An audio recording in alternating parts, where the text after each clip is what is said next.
Welcome to Conversations and Connections. Stuart Burson with you.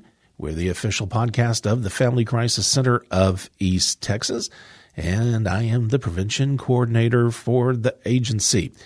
So dropping this episode a little early. This is going to be coming out on Friday the 19th. And the reason I wanted to drop it a little early is I wanted to do an episode about fatherhood. Father's Day coming up, I really wanted to talk about what does it mean to be a good dad in today's world. And so I thought about it, and I wanted to get one of my coworkers, Will Windham, onto the podcast. Will is our BIPP coordinator. He actually works with the perpetrators of domestic violence, and both him and I, both in our line of work, we always address the topic of gender roles. What does it mean to be a positive role model, or a positive male role model, I should say. And so I wanted to get Will on the podcast to talk about what it means to be a good dad. So this is going to be a very special episode. And, when I wrote this down, whenever I was saying this, when I said a very special episode, it reminds me, if you're old enough to remember the old sitcoms from the 80s and early 90s, every now and then they would tackle a very serious topic. And the promos would always say, a very special episode of whatever the show was. So it kind of made me think of that whenever I said that. But this is a very special episode because we do want to talk about healthy fatherhood and what does it mean to be a good dad. Here is my conversation with our very own Will Windham.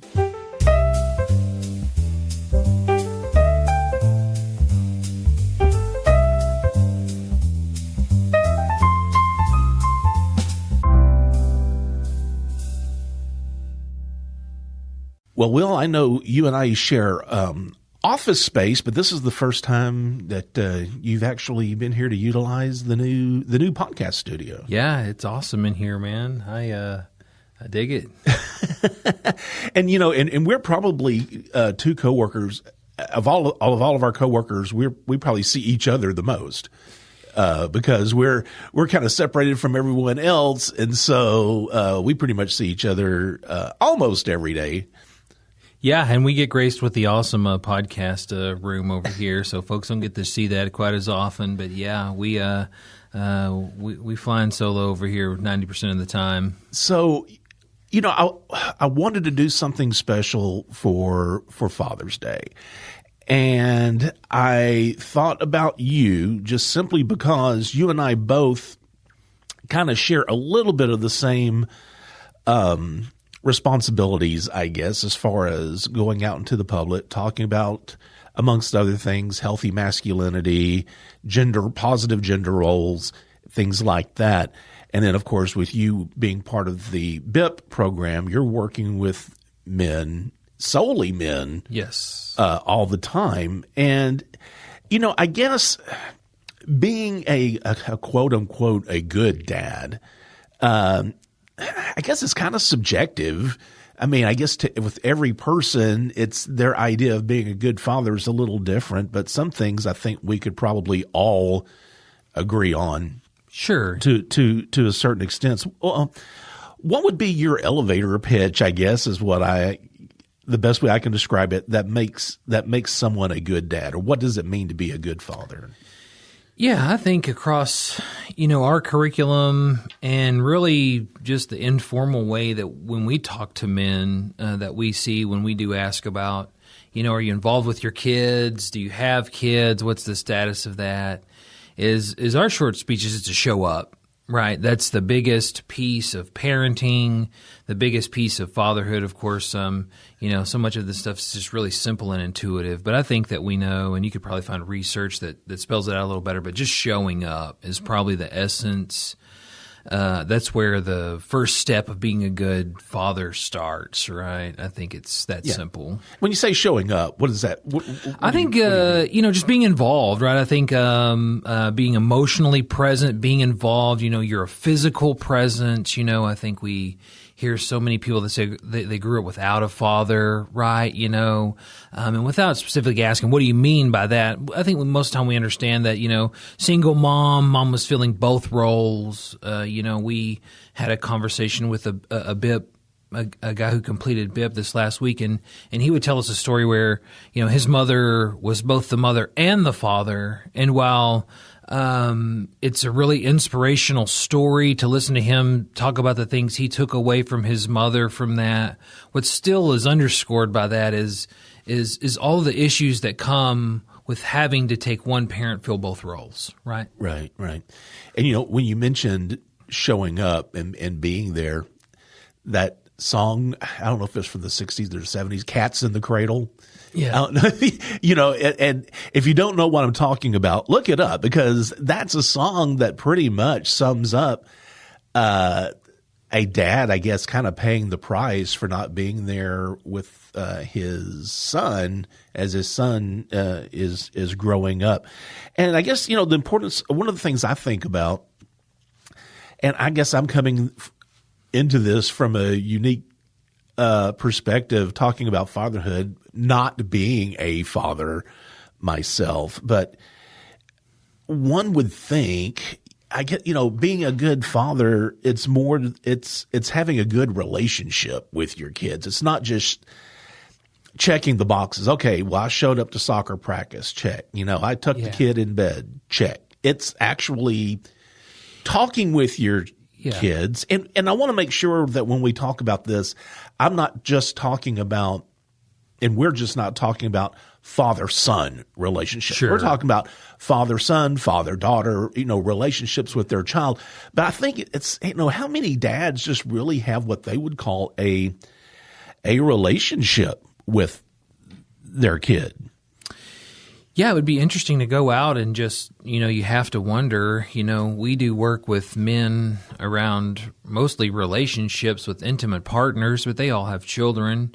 Padres at ADAC deals with some of the parenting, and I think a lot of it just goes into this idea, what were men allowed to do as fathers previously? What are they allowed to do now? Like if a man previously wasn't allowed to stay home and be a caregiver, but now that door is sort of open to him, but doesn't necessarily have the skills to do that, right? So there's some learning that I think has to come behind that. But yeah, you have to be involved with your children. You're setting the example. I looked at some research, of course, before I came in here. We see these guys and hear their testimonies, and again, just to your point, don't have to be a biological father. You figure, you don't have to create biologically a kid to be a father, right? I mean, so for years, you can be a father figure to children, and it doesn't have to necessarily be your biological child. But these dads, they're setting the bar for these future relationships, without getting into what female and males see. But that father's really essentially setting that safety bar, and that matters in all future relationships, right? So if kids see dad creating a safe environment, they'll go on into the world trusting that these environments are safe. And you'll get that's a real healthy relationship marker. But if you create an unsafe environment, your kids grow up very untrusting. They don't know if mom's safe. They don't know if they're going to be safe tonight. And as they go on in their life, those situations tend to compound on themselves, right? So that's a lot of where fatherhood starts. I think that environment you create around trust, which again impacts all relationships you'll ever have, right? Right. Well, and you're talking about creating a safe environment. What comes to my mind when you said that was kids observing how their parents get along, how their father treats their mother, right? Yes. And I think men have to be mindful of that how they're behaving in the house towards their spouse or significant other, I should say, that can play an impact. Their kid's going to pick up on that. Absolutely. Right? I think we always say in the most unscientific way we can explain this is you're basically downloading a program till you're about 7 years old, and you don't really get a choice who your parents are. You don't get a choice how they treat each other.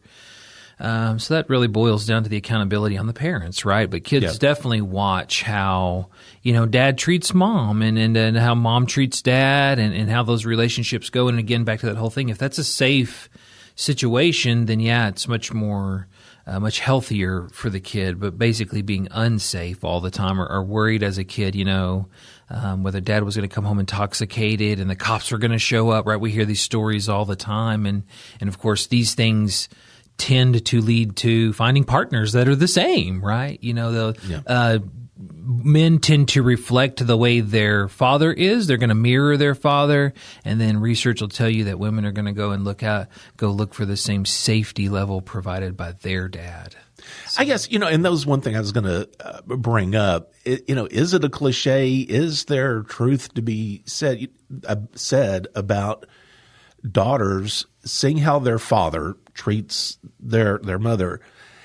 When that daughter gets old enough to start dating and to get into relationships, are they going to seek that same type of behavior? Are they going to normalize that? Well, that's the way my dad treated mom, so I guess this is okay. This is the way it is. I think it's research would tell you that trends that way, and you'll seek the same level of safety that you're familiar with, right? Yeah. And so if that level is unhealthy when you were a child, probably not going to be all that uncommon to find that you're in that same level of unsafety in your current relationship, right? Mm-hmm. Just because that's all you knew. You grew up, you learned to exist, and you can manage those situations. For folks that say this, why don't women just leave those situations? We've heard all our life. Well, even for our advocates across town that are very much experts in this, we can't necessarily explain to a woman how she needs to leave a relationship because she's the expert of that, right? She's lived in that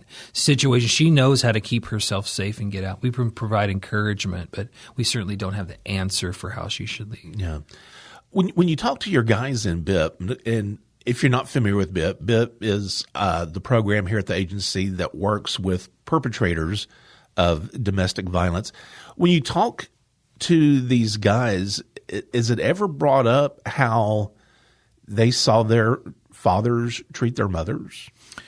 We touch on that. We do some worksheets around, talk to us about how your dad was. And across the 24-week program in BIPP, those are going to be one of those moments where people are going to get quiet, right? When you're forced to reflect in that way, to think about your dad or your lack of a dad, and then to say, well, some of my bad behaviors may be part of this, we don't get a whole lot of feedback, but men will tell us, and again, back to another man that just finished recently, and we ask him, what do you think about the program? And he says, well, I feel like this filled the father role for me. Well, that's the first time I've heard someone say that, but it's not that far off because these are some of the lessons that you probably learned from your father, or we would expect that you were picking up some of these skills and tasks around, accountability, courage, communication, things that your father should be teaching you. Your mom, she grew up knowing these emotional sides. Like we often say women are better at the communication, the softer side, and dad should be the more confronting. But all of these things, they come from your father. You need to watch both your mother and your father do these things. Do you think the roles of fathers have changed over the years? I know that's kind of a very broad question, but I guess, as times change, do responsibilities change, do you think, as far as the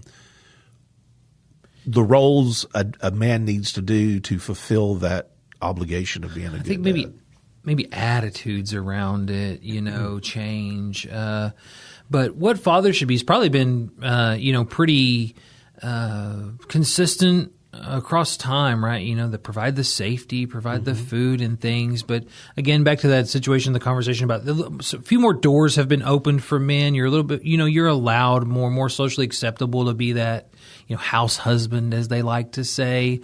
And that's wonderful, but really, what skills then do we have? We were struggling with the skills, what it meant to be a father. So now you're going to be thrust into this role where you're going to be the caregiver all the time. You're just even more behind the curve.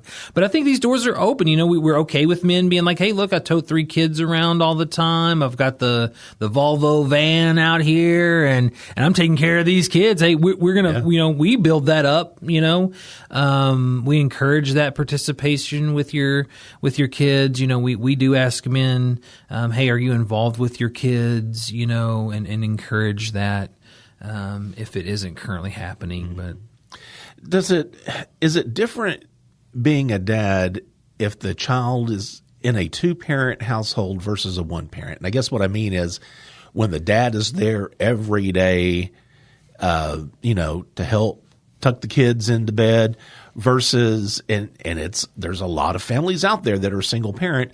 And even if you are a responsible, loving dad and you have visitation where you get them every other weekend and every Wednesday, which seems to be kind of the normal, I guess, how does that affect a kid? I mean, obviously it does because the dad's not around every day. Yeah, I think, from the perspective of the father, I think we tell men control what you can control, right? If you can only see that kid once a month, just show up the best you can. Then it goes into this idea that we very much touched on, which is glossed over so much. And I heard someone say, you can't truly respect your kids if you don't respect the kid's other parent, right? And I to a degree, believe that, this co-parenting idea, men are discouraged by this. They're really angry or raw at the other parent. Maybe they're the ones that called the cops. They tend to drift into this idea where they want to use the children against each other, which is just damaging all around. And, but I think as far as single parent households and fathers are, again, the first step we ask them is show up. It's the simplest thing you can do, right? It's not rocket science. You don't have to think more than that. When his T-ball game is, go. And don't make a scene, right? Show up for the kid. The focus becomes the kid. And we have to sort of flush all of that out because we're really angry at the other partner a lot of times. Yeah. But, I think for these guys, they're very beat down about the system. Again, they have negative attitudes a lot of times. They think that the system wants money from them, and we're associating kids with money. My partner's had all these kids. Now she wants all this child support. We get very negative messaging. The court got her back. I called the cops. They arrested me. So a lot of it breaks along these gender lines, and you start to see where very soon the guy can rope these children into being, he's being angry at the partner, so he's going to be angry at the children too, right? Or he doesn't. It's just easier for him to disappear from the scene than make the effort, right? Yeah. So talking about a dad having visitation, and I think I have probably told you this story before, and I've told a few people, and this was several years ago. I was sitting down for dinner at Whataburger here in Lufkin, one of the Whataburgers here in Lufkin. And, of course, I don't know this for sure, but this just looked like I had a feeling this was the scenario. I saw a man and 2 teenage daughters. One may have been teenage, one may have been preteen, maybe young teens. And this was on a Wednesday. And I got the vibe that, hey, it was Wednesday night. He had his daughters. They were at Whataburger, and no one was talking. What were they doing? The girls were on their phone. He was sitting there eating. And, I just thought that is such a sad thing. If this was true, now, like I said, this is just speculation, but I just got strong vibes on this. This father only sees these girls probably once a week on Wednesdays, every other weekend, let's just say. And, on Wednesday, he has them for a few hours, and this is how they're spending their time. And I guess it goes back to my statement at the beginning, at the top of the show about having that relationship. Yes. Yeah.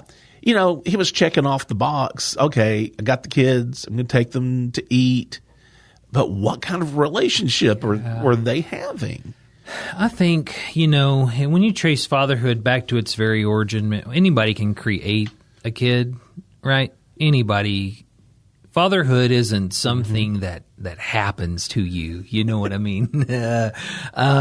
You have to be intentional. Anyone can create a kid. We can, we say that loosely, but for the most part, you don't have to decide to be a parent to have a kid show up on the scene. What you do after that is very much the things we teach in BIPP. Be intentional about it. What do you know about being a father? And ask yourself, what type of father are you? And then as soon as you're done with that conversation, ask yourself if that's the type of father you want to be. Mm-hmm. You know what I mean? And so it's this willingness to be intentional about it. That situation you're explaining sounds like, hey, look, I've got to be a father. I've got to take these kids. I'm going to do the minimum. Right now, we would say you showed up for those kids. You picked them up. Congratulations. We are glad that you did that. And kudos to him for doing that, because I'm sure there's a lot of men out there that, you know what, find an excuse. I can't have the kids. Yeah, but the value, your legacy, your children, these are the people that when you're older, who's going to show up to help you? You're going to leave your things to them, the things you've accumulated. These are the people that when you're older, you'll be turning to them for help, right? They're going to show up and help you. And I just hate those situations. As I get older, is like I meet people now and they're like, well, I just would never have anything to do with my parents. It'd be very hard to show up for them because the way they raised me is just a terrible way to think, is like you explain such a horrible childhood and then when your parents get older, they're going to wish, hey, maybe we should have treated our children a little better. And you don't want that to be your legacy, right? Yeah. You want to have a relationship with your children. And again, it matters to their relationships. Again, not just about you, right? Right. Talking about relationships with your kids and seeing how a man treats their mother and things like that. Do you think it's built into a lot of men's DNA to have a hard time expressing affection, expressing love? This may be a cliche, but you see this a lot of times on TV, and I think I have known some men out there, they have a hard time saying I love you, maybe even to their spouse. And to their kids, they just have a hard time with that. Do you think that? Why do some men? Do you think? I mean, again, we're back to those sort of gender dynamics where men sort of commit this emotional suicide at like 5 or 6 years old, and then that just continues on, and then it becomes. Some men really ingrain this idea of like if you show some compassion or love, it's weakness, and I think that some men really, I do know some men like that I'll watch the granddaughter tell the grandfather that they love him, and then they'll make a joke because he won't say it back. It's very much a joke, Yeah. And why can't that man say that back, right? So it's very interesting. You're right. Yeah, but I think it has to be this idea that, you're weak. Again, we watch in BIPP, we share a story. Tony Porter shares a story where, this gentleman's son has died and he was like a teenager, and he holds back all these tears until all these women get out of the car, and then he finally burst out crying. And the other son is telling this at the same time his dad is crying. He's building this kid up for not crying. So very ingrained to not show this emotion. Like, I'm proud of you for not crying. Yeah. Right? I'm sorry. I'm so upset over here and you're better off than me because you're not, but, that's unhealthy. Well, and that's going off maybe into a whole other topic we could have a show about sometime, about the gender roles. And when I talk to kids even about that, I'll ask them, okay, how many of you think it's okay for a man or a boy to cry? And a lot, and I will give credit, a lot of them will say, oh, it's okay, but there's always at least that few, no. Well, how come it's not okay? It just isn't. Yeah. They don't really have. And I'm sure they've seen or heard maybe their father saying something like that and whatnot. But, they never really have a good reason. Sure. And I guess this goes into whenever I was preparing for our conversation and I was thinking about all the things we were wanting to talk about, and, we're talking about, men having a hard time expressing love, kind of going into that, and I will attest to this. My dad never talked to me about sex. He never sat me down to tell me how things operate, how things work. It was up to my mom. And of course, Mom was more than willing to sit down and talk with me. Well, what did I want to do? I wanted oh my God, Mom, I do not want to hear, I do not want to talk about this. Of course, I think I would have said the same thing to my dad. But looking back, he never said a word to me about what, and beyond sex, just about relationship with women, or anything like that. Yeah. We never had a conversation.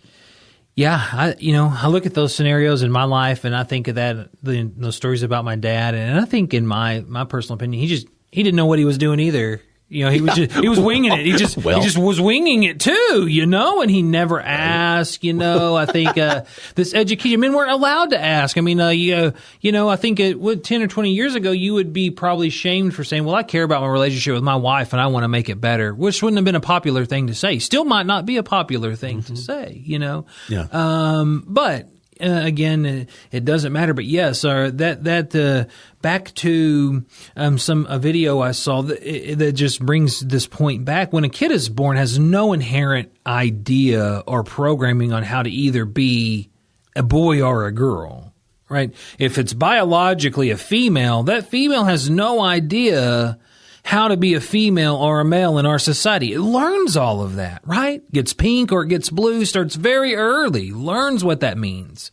We have a choice in the way we teach that, right? So that very much for men and males, what it means to be a male is a learned thing from jump. Mm-hmm. Right? What it means to me. Now, there are some biological things this isn't for that. That mean you're male, right? But for the most part, you learn to be a male through example. You watch, you learn those behaviors, right? We always talk about this behavior change. You can learn a behavior. You can unlearn a behavior.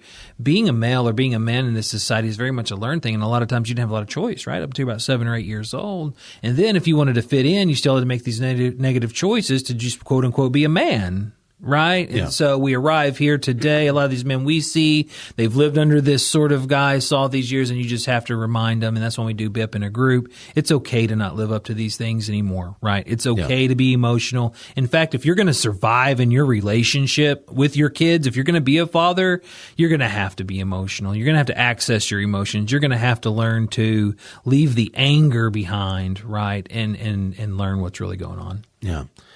What about kids who don't have fathers at all? The father is out of the picture. You don't even have a father who has visitation once a week. I guess this is twofold. First of all, what do you think a single mother can do to help fill that void? Is there something she can do? No, great question. I probably looked around more on this one than any other one that we was prompted with. Yeah, very interesting, right? So if you don't have a father, what can a mother do? And of course, it's very interesting, some of the things you reach out to extended family, find that positive role model. You can look at church. There are mentorship programs, of course, here in Lufkin and Nacogdoches. Good luck on that for young men. They might be out there. Please let us know if they are. But the biggest thing I found about those things was that longevity. The research shows that the longevity of the mentorship with the boys was the key, not the frequency, right? So if you spend 3 days a week with a young male for a month, that's wonderful. But then if you just leave that situation, it looks a lot like rejection.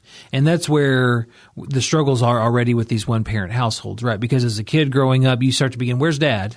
Why isn't dad here? And then we internalize that as a kid, right? It must be my fault, right? Yeah. Must be my fault. Or we get angry at mom, right? So these things, growing up without this kid, without it being addressed, it's very damaging, and it looks a lot like rejection. Moms can find this, but again, we just went through a training where these predators of kids are everywhere. Be intentional. Do your work. If don't just find a man that says, I'm interested in mentoring your kid, let me have him over for the weekend. Don't do that, right? Vet these people. Find them find extended family. You don't have to be in an intimate partner relationship with a man to find that mentor, right? I think that gets confused sometime. Like, I need a man for my kids, so I'll just tolerate this other man's bad behaviors towards me because he's a great dad. He loves the kids, right? Quote unquote, loves the kids. That's not going to work either. That's still unhealthy for your kids if you're involved in an unhealthy relationship, Yeah.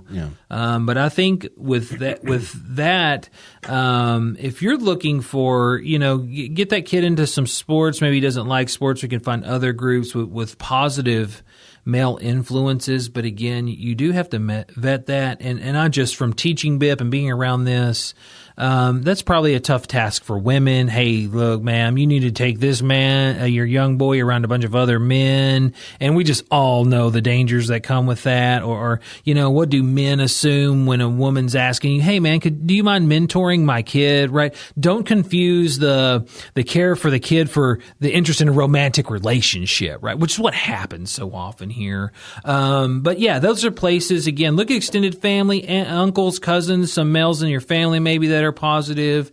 Churches often do that, right? The Boy Scouts, Boys and Girls Club, things like that. But again, vet these places before you just drop your kid off, right? Right. And I guess this goes along the same line. Also think about, what can men do? What if, someone like myself, I am not a father. But, I really want to make a difference. I want to influence a child, whether it be a boy or a girl. What could a guy do? Well, you could get a job as a prevention coordinator at the Family Crisis Center and run a podcast, and you could go from there. But no, seriously, I think. Well, again, and we talk about this all the time, where are these mentorship programs, right? And where do you reach out to them? Who's running them? And again, they just they're not prevalent out here, right? There is an alliance of single fathers group or anything like that. There isn't or that we're aware of, right? There isn't a single mothers group that are, looking to men to mentor these kids. So where are kids getting dropped off that we see that don't have two-parent households, right? Boys and Girls Club, these places that we interact. And I think it's safe to say that one-parent household creates vulnerabilities. It's risky. It doesn't mean that it's the riskiest or things are going to happen, but that one-parent household, you're going to have to expose your kid to other people just because you need help in life, right? And who you do that with, it matters. Yeah. I do want to share, and I told you about one of these websites the other day, but I want to share a couple of websites that I've discovered. If you're a dad out there, hey, man, I need some ideas. I need some assistance. There's a couple of websites I want to point out. One, and both of these, they're very similar. One is fatherhood.org. It's the National Fatherhood Initiative, and there's some resources there. And also there is fatherhood.gov, which is actually run by the Department of Health and Human Services, and it's the National Responsible Fatherhood Clearinghouse. And both of these are good information that have resources that a person can use. And one thing I noticed, which was really neat with the fatherhood.gov, they had a thing where you could check, okay, what can I do with the infant? What can I do with the preschooler? What can I do with a teen? And you would check these, and it would give you all these ideas of activities and how you can be involved. And I just thought that was really good because, hey, it's like you said earlier, anybody can produce a child. But then it's like, okay, oh crap, now what? Yeah. And you may have good, and I'm not saying you don't care. I'm just saying, guys may have good intentions, but man, I need I need some help. What can I do? And I think with both of these websites, again, it's fatherhood.org and fatherhood.gov. I feel confident that they can help you out. Yeah, absolutely. And again, we say this in the groups all the time, is that there's no formal education around these things. You went to grade school, you went to junior high, you likely went to high school, maybe you got some post-high school education. Nobody gave you a fatherhood class. There wasn't an option to enroll in it. There wasn't another set of fathers teaching these courses. There's no formal education for healthy relationships. There is no class to enroll in. If we do these things, we're doing a one-time shot for an hour. Right. And so men arrive here without the education. I think the sooner that men are just realizing that, producing a kid is a huge deal. And the only education I have about being a father is what I saw from my father, which hopefully it was great. Right? Yeah. It's a total roll of the dice. Or you're going to have to be intentional about figuring those things out. Yeah. Right? And again, I'll leave it. Those resources are wonderful. I found one video from PragerU called Our Fathers Necessary. And again, just watch that. It'll answer all your questions. Again, you could produce a kid and step away and wonder if fathers are even necessary. And it addresses it from that standpoint. And there you go. So if you ever thought you weren't needed or necessary after you biologically donated to creating a child, you can watch that video and I can answer all those questions. Well, and you brought up a good point. There may be some resources out there like on YouTube. Hey, go on YouTube and look up healthy fatherhood, and see what comes up. Yeah. And again, it's not about being father of the year in the eyes of other people who see you. It's about affecting your children's life. Yeah. Right. And again, these changes, they're very small. Again, I think one of the other resources I saw was the biggest thing they're pushing now is this idea of 21 minutes a day, 7 minutes of undivided attention in the morning, 7 minutes at lunchtime if you can give it, and 7 minutes before you go to bed. And that's enough, they're saying, to sort of drive home some of this healthy interaction with your kids. So it doesn't have to be a huge investment. All right. Will, thanks a lot. I appreciate you donating your time. Will Windham with the Family Crisis Center of East Texas. I appreciate it.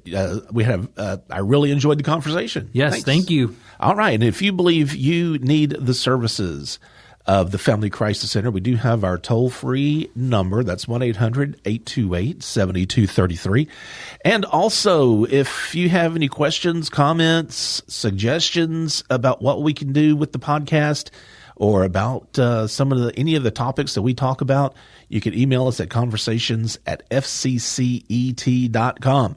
Remember, be the voice, if not for you, for someone else.